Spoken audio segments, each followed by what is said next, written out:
ኢየሱስን ሊያይ በሾላ ዛፍ ላይ ወጣ። ያቃጩ እኮ ነው። ዘኬዎስ ሆይ ፈጥነህ ውረድ፣ ዛሬ በቤቱ ውል ዘንድ ይገባኛል። በእኔ ቤት ነው? በሱ ቤት ማን ሊገባ ይወዳል? መድኃኒቴ ዛሬስ መዳን ሆነልኝ በቤቴ። ዝናውን ሰምቼ ፈለግኩት፣ ከሾላ ላይ ሆኜ አየሁት። ከአንተ ጋር ነኝ አለኝ መድኃኒቴ ዛሬስ በእጄ ካለው ሀብት ከፍሎ መዳን ለድሆች እሰጣለሁ። ማንንም ሰው በሐሰት ከስሼ እንደሆን 4 እጥፍ ጨምሬ እመልሳለሁ።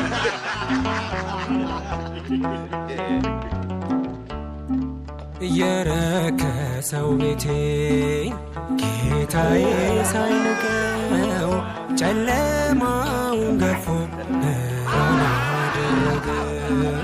ለገና ነው ክብሩ ለእሱ ተንበርክኬ ዛሬ ተለወጠ ጎስቋላ ሕይወቴ። ዝናውን ሰምቼ እርሱ ደግሞ የአብርሃም ልጅ ነው።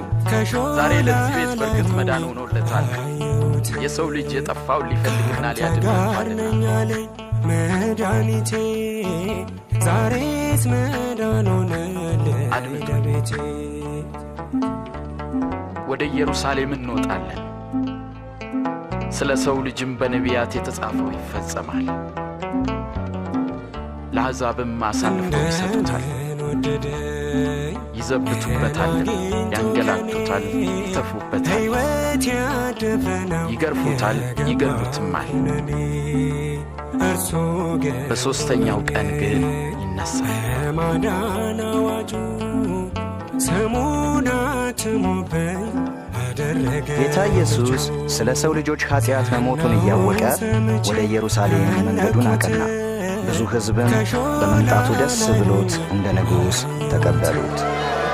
ከአንተ ጋር ነኝ አለኝ መድኃኒቴ ዛሬስ መዳን ሆነልኝ ለቤቴ።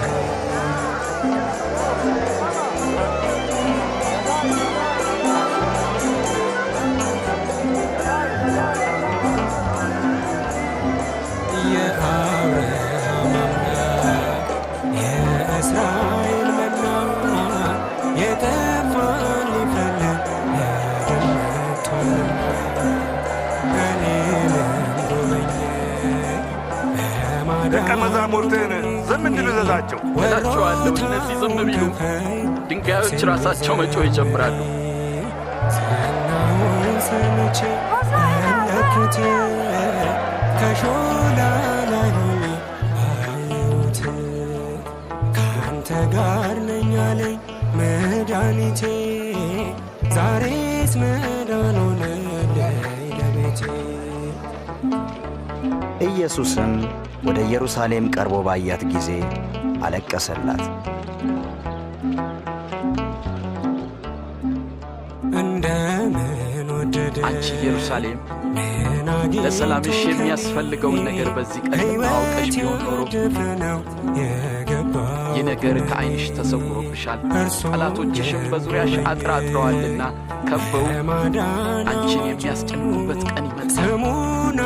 አንቺና ልጆችሽንም ወደ ታች ይጥላሉ። በአንቺ ውስጥም ድንጋይ በድንጋይ ላይ አይተው የመጎብኘትሽን ዘመን አላወቅሽምና።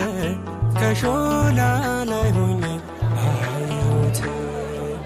ከአንተ ጋር ነኝ አለኝ መድኃኒቴ ዛሬስ መዳን ሆነልኝ። በኢየሩሳሌም የሚገኘው ቤተ መቅደስም ከማምለኪያ ቦታ ይልቅ የንግድ መናኸሪያ ሆኖ ነበር።